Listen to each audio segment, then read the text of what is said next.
बात करते हैं ऑपरेशन सिंदूर की, जिसको आज 1 महीना हो गया है। आज से ठीक 1 महीना पहले हिंदुस्तान ने पाकिस्तान को वो सबक सिखाया था जिसे उसकी आने वाली पीढ़ियां याद रखेंगी। साथ ही 6 से 7 मई की रात हिंदुस्तान ने पहलगाम हमले का बदला लिया और पाकिस्तान में घुसकर उन आतंकी डंडों को निशाना बनाया जो पाकिस्तान सरकार और पाकिस्तानी फौज की सरपरस्ती में फल फूल रहा था। हिंदुस्तान के खिलाफ साजिशें रच रहा था और उन्हीं साजिशों में एक था पहलगाम हमला, जो उन आतंकियों के ताबूत में आखिरी कील साबित हुआ।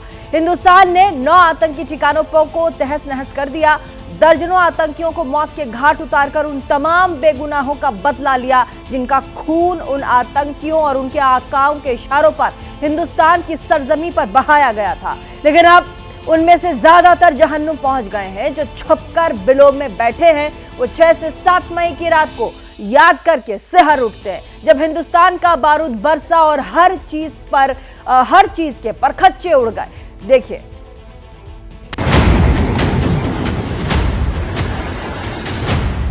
पहलगाम में हुए आतंकी हमले के बाद वहां मारे गए बेगुनाहों के खून का बदला लेने के लिए भारत ने 6-7 मई की दरमियानी रात को पाकिस्तान में आतंक के 9 ठिकानों पर बारूदी बारिश की थी। सटीक और जोरदार स्ट्राइक करके न सिर्फ 9 आतंकी ठिकाने नेस्तनाबूद किए थे, बल्कि वहां मौजूद 100 से ज्यादा आतंकियों को मार भी गिराया था। आज 1 महीना बीत गया, लेकिन उस रात को याद कर पाकिस्तान अब भी सिहर उठता है।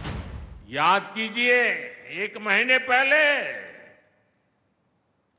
ठीक 1 महीने पहले पाकिस्तान के आतंकियों पर कयामत बरसी थी।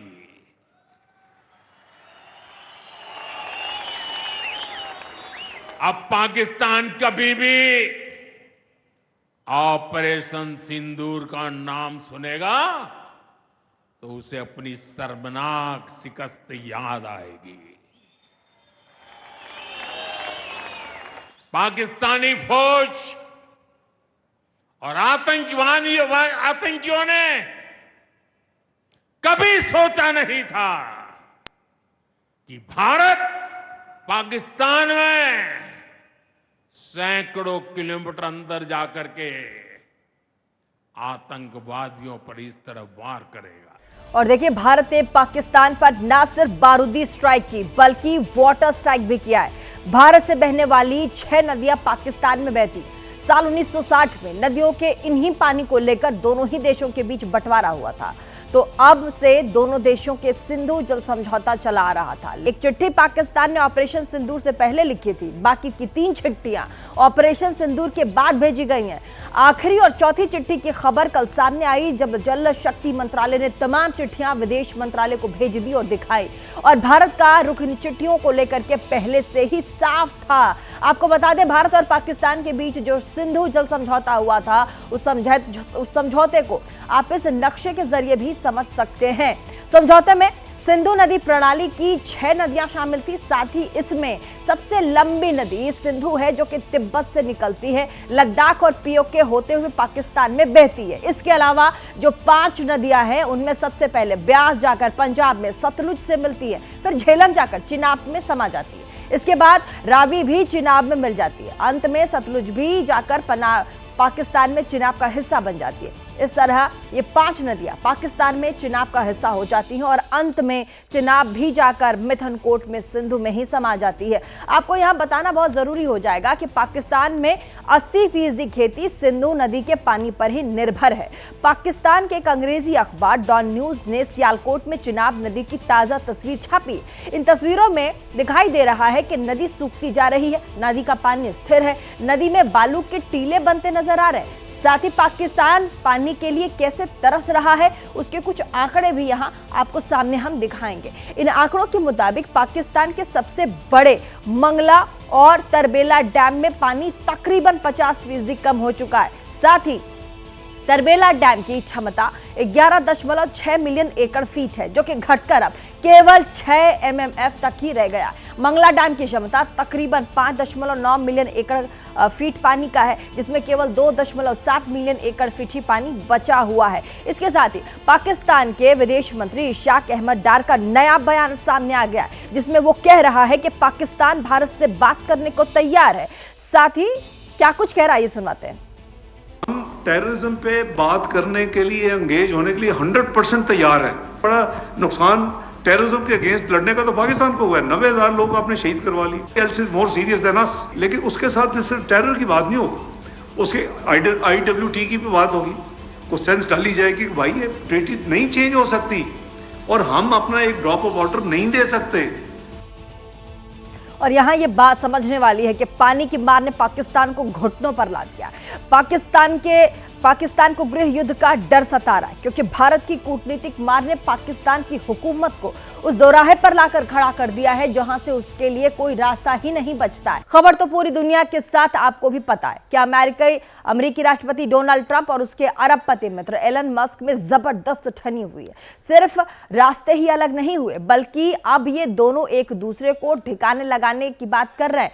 हम आपको बता दें, सिचुएशन समझाने के लिए आज हमने ट्रकों के पीछे लिखी शायरी में से कुछ शेर आपके लिए चुने हैं। हम इन्हें ट्रंप और मस्क की टूट चुकी दोस्ती को समर्पित कर रहे हैं। इन्हें सुने, आप समझ जाएंगे कि ट्रंप और मस्क के बीच आखिर क्या ट्रेजेडी हुई है। जिस पर भरोसा किया वही दर्द दे गया, ये शेर है जो कि यहाँ पर एकदम फिट बैठती है। मतलबी दोस्त था, पीठ में खंजर दे गया। साथ ही किसी ने पूछा दोस्ती कब तक चलती है, मैंने कहा बस मतलब तक ही चलती है। दूसरा, मैंने दोस्त पर आंख बंद कर यकीन किया, उसने वक्त नहीं लगाया आंखें खोल देने में।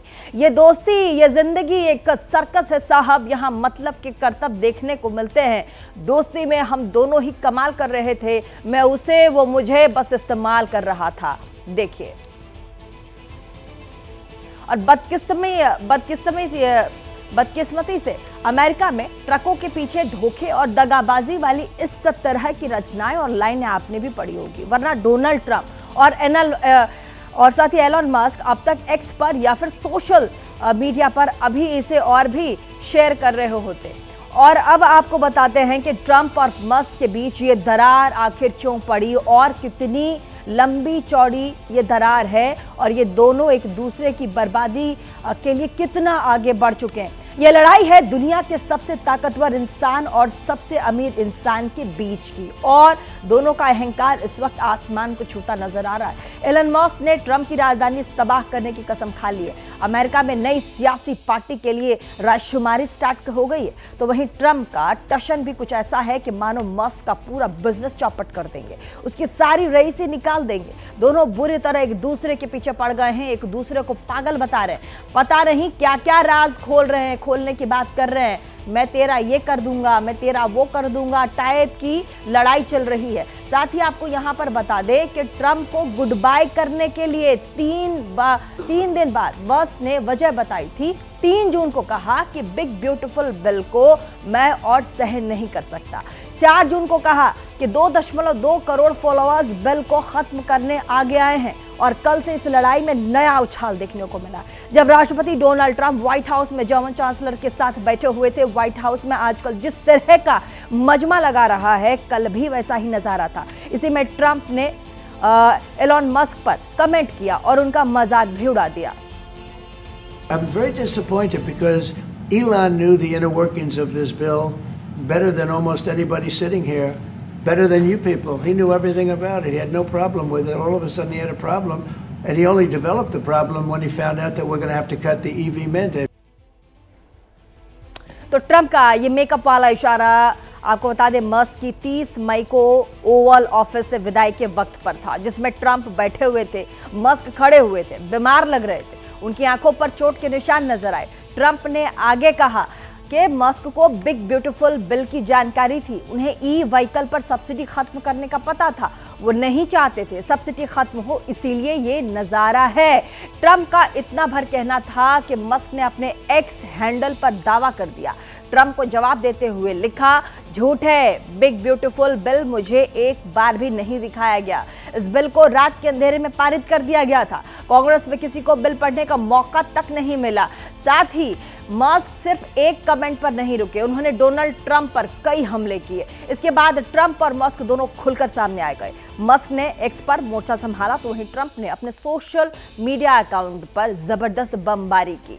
मस्क ने लिखा, अगर मैं नहीं होता तो ट्रंप चुनाव हार जाते, जीत नहीं पाते, हाउस पर डेमोक्रेट्स कब्जा कर लेते, रिपब्लिकन 51 से 49 के अंदर से जीतते। वहीं ट्रंप ने जवाब दिया, मैं मस्क के बगैर भी आराम से जीत जाता। इस पर मस्क ने कहा, ऐसी एहसान फरामोश इंसान मैंने नहीं देखा। डोनाल्ड ट्रंप ने लिखा कि मस्क मेरे लिए परेशानी बन रहे थे, मैंने उन्हें जाने के लिए कह दिया। उन्हें पता था मैं ईवी मैंडेट खत्म करूंगा, वो पागल हो गए। मुझे लगता है कि मस्क सब्सिडी और ठेके खत्म किए जाए। मैं उनके सरकार के सारे एग्रीमेंट्स खत्म करने पर सोच रहा हूं। अब यहाँ पर जरा मतलब समझिए। मतलब एलॉन मस्क ने जो ये कहा था कि 130 दिन के बाद उन्होंने ट्रंप सरकार को गुड बाय कहा है, ट्रंप ने उसे उनका पैकअप बता दिया, सीधे मैसेज दिया कि मस्क ने इस्तीफा नहीं दिया बल्कि उन्हें हटाया गया है और अब उनका अमीर नंबर 1 का भ्रम भी मिटा दिया जाएगा। ट्रंप की धमकियों पर मस्क ने भी पलटवार किया और कहा है स्पेस एक्स तुरंत अपने ड्रैगन सॉफ्टवेयर स्पेसक्राफ्ट बंद करने पर काम करेगा। सरकार ने ईवी और सोलर एनर्जी पर छूट घटा दी है, ये बहुत गलत है। बिग अगली बिल्स से सरकारी घाटा तकरीबन $2.5 ट्रिलियन हो जाएगा। इस बिल में बहुत फालतू खर्च जोड़े गए हैं जिन्हें हटाना चाहिए। हालांकि एलॉन मस्क ने अपने स्पेस एक्स वाली धमकी वापस ले ली क्योंकि इससे इंटरनेशनल स्पेस स्टेशन ISS मुश्किल में पड़ जाता। लेकिन इसके बदले एलॉन मस्क ने ट्रंप के चरित्र को लेकर के बम फोड़ा। अपने ट्विटर अकाउंट यानी कि एक्स अकाउंट पर डोनाल्ड ट्रंप का एक वीडियो रीपोस्ट करते हुए एप्स्टीन फाइलों का जिक्र छेड़ दिया और अब बड़ा खुलासा करने का टाइम है। डोनाल्ड ट्रंप का नाम एप्स्टीन फाइलों में है, यही वजह है कि इन्हें सार्वजनिक नहीं किया गया। डोनाल्ड ट्रंप, आपका दिन शुभ हो, दूसरी पोस्ट में लिखा। इस पोस्ट को भविष्य के लिए नोट कर लें, सच्चाई सामने आएगी। ट्रंप और मस्क की तकरार में मेन जो फैक्टर है वो टेस्ला है। ये तो पूरी दुनिया को समझ आ रहा है, लेकिन उससे पहले वो एप्स्टीन फाइल बताते हैं जिसका जिक्र मस्क ने भी किया है। जेफरी एप्स्टीन वो है जो कि अमेरिका में सेक्स रैकेट चलाता था और जिसने साल 2019 में जेल में खुदकुशी कर ली थी। एलॉन मस्क ने जेफरी एप्स्टीन के साथ ट्रंप का 33 साल पुराना वीडियो शेयर किया। आरोप लगाया कि एप्स्टीन डोनाल्ड ट्रंप का बेहद करीबी खास था और उसके केस की फाइल इसलिए बंद की क्योंकि उसमें ट्रंप का नाम शामिल था। दोस्त जब दुश्मनी पर उतर आता है तो कितना खतरनाक हो जाता है, आज ट्रंप से बेहतर कोई नहीं समझ पाएगा। एलॉन मस्क अब ट्रंप की इज्जत के साथ साथ उसकी सियासत पर भी तार तार करने पर आ गया है। मस्क ने अपने एक्स पर एक पोल शुरू किया जिसमें पूछा गया है कि क्या मुझे अमेरिका में नई सियासी पार्टी बना लेनी चाहिए, वो पार्टी जो कि 80% मिडिल क्लास का प्रतिनिधित्व करेगा। इसके जवाब में 80% से ज्यादा लोगों ने उन्हें हाँ कहा है। तो सिर्फ डांस ही नहीं, ट्रंप के कहने पर मस्क ने ट्विटर को खरीदकर उसे एक्स बना दिया था। ट्रंप के चुनाव में बेहिसाब डॉलर लगा दिए थे। सत्ता मिली तो ट्रंप ने भी मस्क को सिर पर बिठाकर रखा। व्हाइट हाउस मानो ट्रंप के बच्चों का खेल का मैदान बन गया। इतनी बेधड़क एंट्री किसी की नहीं थी जो मस्क और उनके परिवार की होती थी। अमेरिकी राष्ट्रपति के एयरफोर्स 1 में कोई दूसरा घुस नहीं सकता था, लेकिन ट्रंप ने मस्क को यहां भी प्रिविलेज दिया। साथ ही राष्ट्रीय सुरक्षा, गोपनीयता से जुड़े सवाल भी उठे, लेकिन ट्रंप ने इसकी परवाह नहीं की। पुतिन से बात की या फिर जेलेंस्की से बात हो, एलन मस्क को हमेशा साथ बिठाए रखा। Make again great America, Trump ने ये नारा दिया तो इसे लागू करने का आइडिया एलॉन मस्क ने दिया। मस्क के कहने पर DOGE बनाया गया। मस्क को ही जिम्मेदारी दी कि सरकारी खर्चे कम करे, साथ ही सरकारी फिजूल खर्ची रोक दिया जाए। लेकिन जब बिग ब्यूटीफुल बिल की बात आई तो इलेक्ट्रिक कारों पर सब्सिडी घटाने की बात आई तो दोनों के बीच ठन गई, क्योंकि यही मामला सीधे सीधे एलॉन मस्क की दुकान का था, उस टेस्ला का था जिसे लेकर एलॉन मस्क का ड्रीम था कि दुनिया में सड़कों पर टेस्ला की इलेक्ट्रिक व्हीकल दिखाई दे। साथ ही ट्रंप कह रहे हैं कि एलॉन मस्क का सारा ड्रामा सिर्फ और सिर्फ टेस्ला की वजह से है, जबकि मस्क कह रहे हैं कि उन्होंने कभी टैक्स में छूट या सब्सिडी मांगा ही नहीं था। मस्क ने अपनी बात को साबित करने के लिए पुराना बयान भी शेयर किया है। We don't need the $7,500 tax credit. I would say, honestly, I would just can this whole bill. Don't pass it. That's my recommendation. कुछ साल पहले तक तो किसी ने कल्पना तक नहीं की थी कि कश्मीर घाटी तक आम हिंदुस्तानी ट्रेन में बैठकर पहुंच सकेंगे, लेकिन जो सोचा नहीं था वो हकीकत बनकर आंखों के सामने मौजूद है। विज्ञान का ऐसा नायाब नमूना जिसे देखकर आंखें फटी की फटी रह जाती हैं। और ये सिर्फ चिनाब नदी पर बने दुनिया के सबसे ऊंचे आर्च रेल ब्रिज की कहानी नहीं है, बल्कि ये भारत की एक ऐसी उपलब्धि है जिसने बता दिया है कि अगर इरादे फौलादी हैं तो नामुमकिन कुछ भी नहीं, उसे हम मुमकिन कर दिखाने की ताकत रखते हैं।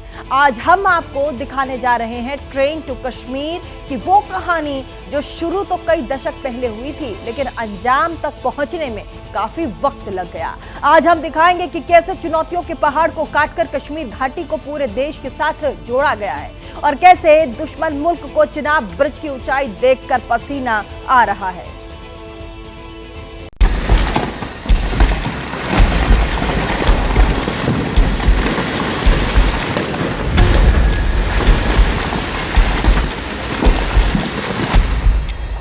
जम्मू श्रीनगर हाईवे पर टूटकर गिरती ये चट्टानें अब कश्मीर घाटी तक पहुंचने का रास्ता नहीं रोक पाएंगी।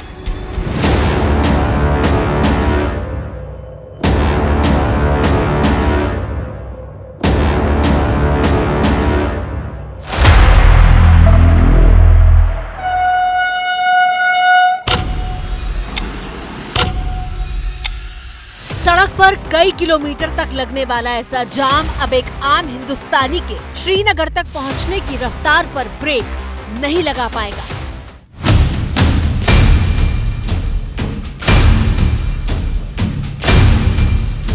रास्ते में आने जाने की मुश्किलें,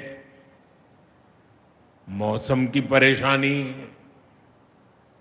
लगातार पहाड़ों से गिरते पत्थर, ये प्रोजेक्ट पूरा करना मुश्किल था, चुनौतीपूर्ण था। लेकिन हमारी सरकार ने चुनौती को ही चुनौती देने का रास्ता चुना है।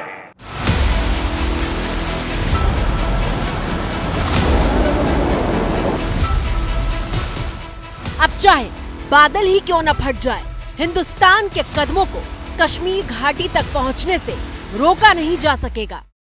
अब मौसम तय नहीं करेगा कि रास्ते खुलेंगे या बंद रहेंगे।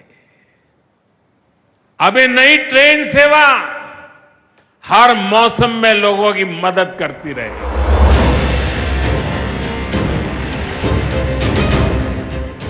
ये जम्मू कश्मीर के सर पर सजा वो ताज है जिस पर पूरे हिंदुस्तान को नाज है। भारत माता की जय, वंदे मातरम, वंदे मातरम।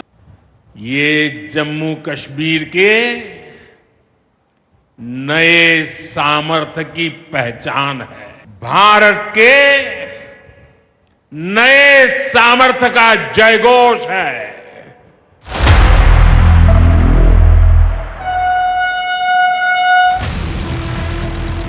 देश के इतिहास को अपने आंचल में समेटने वाली चिनाब नदी के सीने पर खड़ा वो पुल जो न सिर्फ तकनीक का अद्भुत कमाल है बल्कि भारत के फौलादी इरादों की जीती जागती मिसाल है।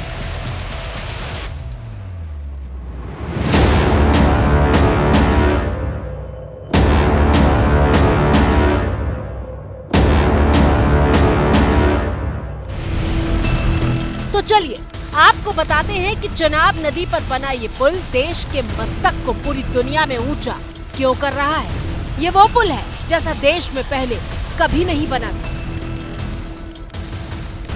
ये वो पुल है जो पूरे विश्व में सबसे ज्यादा ऊंचाई पर बना है।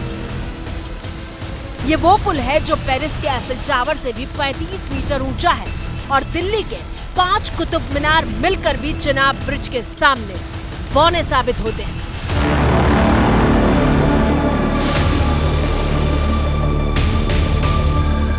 और इसीलिए तो जब देश को कश्मीर तक ट्रेन पहुंचाने की सौगात देने की बारी आई तो प्रधानमंत्री मोदी ने चिनाब ब्रिज पर तिरंगा लहराकर इस लम्हे का स्वागत किया। अभी कुछ देर पहले ही मैं चिनाब और अंजी ब्रिज से होकर आपके बीच आया हूं। इन पुलों पर चलते हुए मैंने भारत के बुलंद इरादों को, हमारे इंजीनियर्स, हमारे श्रमिकों के हुनर और हौसले को जिया है। 22 अप्रैल को पहलगाम हमले के बाद पीएम मोदी पहली बार जम्मू कश्मीर की जमीन पर मौजूद थे, जहां उन्होंने जम्मू के रियासी जिले में चनाब नदी पर दुनिया के सबसे ऊंचे रेलवे आर्च ब्रिज का उद्घाटन करने के साथ कटरा से कश्मीर की पहली ट्रेन वंदे भारत को हरी झंडी दिखाई।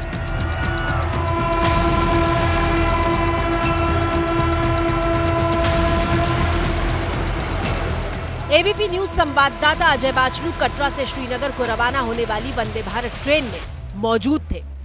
चलिए हमारे साथ सफर पर कि किस तरह से ये ट्रेन कटरा से श्रीनगर तक का सफर तय करेगी। हम इस समय वंदे भारत ट्रेन में हैं। ट्रेन यहां से रवाना हुई है। स्क्रीन पर देखिए प्रधानमंत्री नरेंद्र मोदी यहां पर हाथ हिला के सबका अभिवादन कर रहा है। तरफ देखिए क्या नजारे हैं और अपने आप में आप देखिए कि किस तरह पहाड़ों चीरती हुई ये ट्रेन जो है वो जा रही है अपने गंतव्य की तरफ। 85 की स्पीड पर चल रही वंदे भारत सबसे ऊंचे आर्च रेलवे ब्रिज पर है और आप देखिए किस तरह से पानी से भरी हुई चिनाब है और यह वही चिनाब पुल है जो इंजीनियरिंग मार्वल है। अंजी नदी के तल से 331 मीटर की ऊंचाई पर बना ये पुल रियासी जिले के कटरा को बनिहाल से जोड़ता है।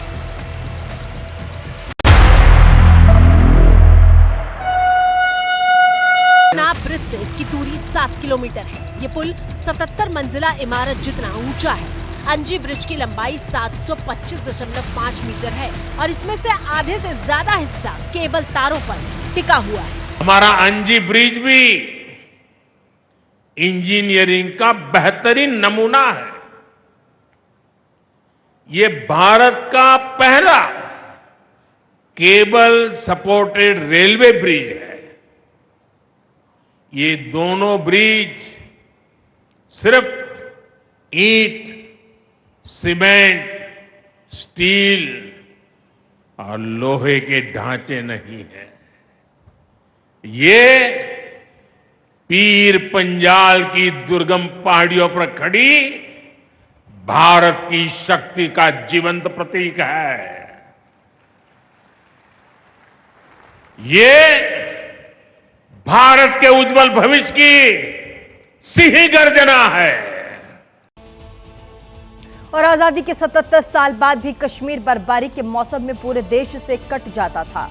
नेशनल हाईवे 44 पर पहाड़ टूटकर गिरे तो समझिए कि घाटी की तरफ जाने वाला जो रास्ता है वो बंद हो जाता था और अगर रास्ता खुला भी तो सड़क जम्मू कश्मीर तक नजर नहीं आते थे और पहुंचने में तकरीबन 8 से 10 घंटे का वक्त भी लग जाता था।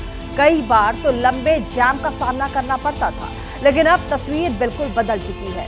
ट्रेन के जरिए जम्मू के श्रीनगर तक का सफर महज 3 घंटे में पूरा हो जाएगा। लेकिन सवाल यहाँ ये है कि आखिर हिंदुस्तान को इतनी बड़ी सौगात मिलने में दशकों का समय कैसे लग गया।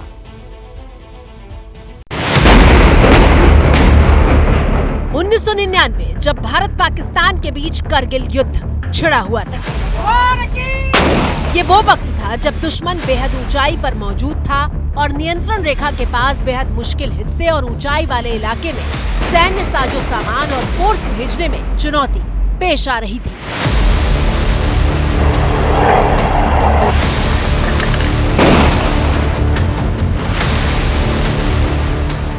ये वो वक्त था जब कश्मीर को बाकी देश से जोड़ने वाले उधमपुर श्रीनगर बारामूला रेल लिंक की बहुत ज्यादा जरूरत महसूस हुई और फिर 2002 में तत्कालीन प्रधानमंत्री अटल बिहारी वाजपेयी ने इसे राष्ट्रीय परियोजना घोषित किया था। इस मौके पे मुझसे बहुत बड़ी भूल होगी अगर मैं पूर्व प्रधानमंत्री जनाब अटल बिहारी वाजपेयी साहब का इस मौके पे शुक्रिया ना करूं। क्योंकि ये प्रोजेक्ट ज़रूर 1983-84 में इसका संगे बुनियाद रखा गया और ये तब हुआ जबकि वाजपेयी साहब ने इसको प्रोजेक्ट ऑफ नेशनल इंपॉर्टेंस का दर्जा देके इसमें बजट में जो है प्रावधान करके ये प्रोजेक्ट आज मुकम्मल हुआ। इस प्रोजेक्ट से जम्मू कश्मीर को भरपूर फायदा होगा। अब पहले हम सपने में सोचते थे कि हाँ यार कितना मतलब कैसा, और अब हम आसानी से जाकर हम उसको वहाँ पे देख भी सकते हैं कि हाँ। बहुत दिक्कत होती थी क्योंकि पहाड़ी रास्ता है तो डर लगता था, अब ऐसा नहीं है, आसानी से ट्रेन से निकल जाएंगे। कई बार बर्फ़ की वजह से रोड भी बंद हो जाती थी, तो एक ऑल वेदर कनेक्टिविटी हो जाएगी और इससे हमारी रीजन का, यूटी का जो है सोशो इकोनॉमिक डेवलपमेंट में भी बहुत सारा फ़र्क पड़ेगा। लेकिन ये इतना आसान नहीं था, या यूं कहें कि पहाड़ के सीने को चीरकर कश्मीर तक ट्रेन चलाने का रास्ता बनाना था। आजादी के बाद 1952 में पहली बार कश्मीर तक रेल पहुंचाने का काम शुरू हुआ था और इसके लिए एक छोटी सी कोशिश की गई थी।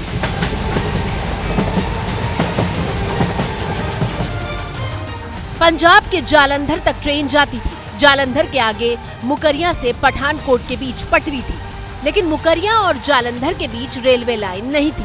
7 अप्रैल 1952 को जालंधर से पठानकोट तक ट्रेन चलना शुरू हुई, लेकिन अब भी कश्मीर 227 किलोमीटर दूर था। 2 दिसंबर 1972 को दिल्ली से जम्मू तक एक यात्री ट्रेन चलाई गई थी।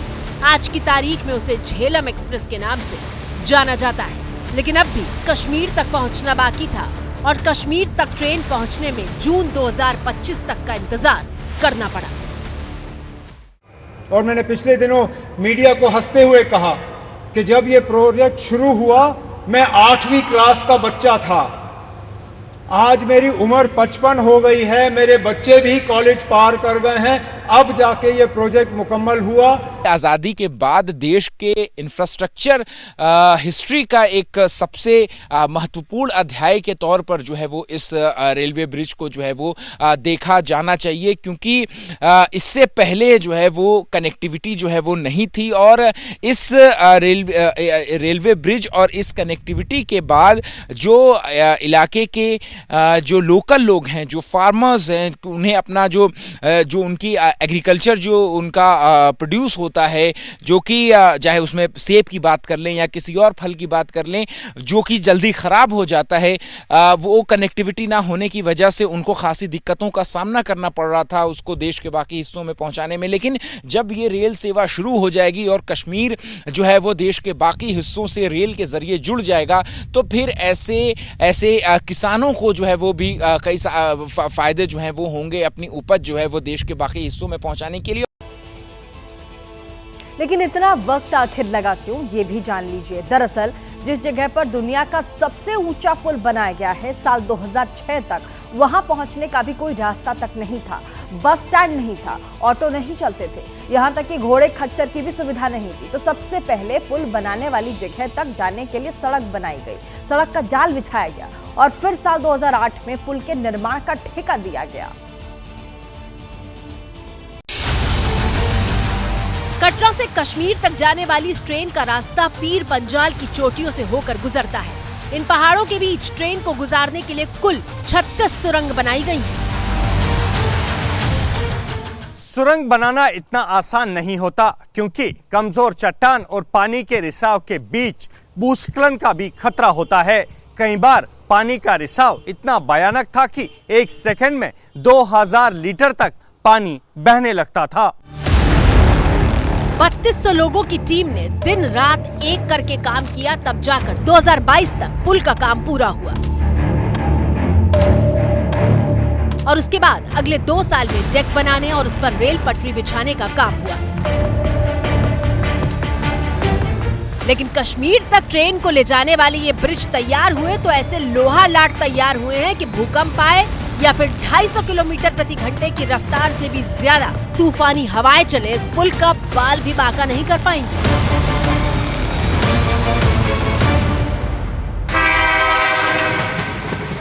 भारत की एकता और भारत की इच्छा शक्ति का विराट उत्सव है।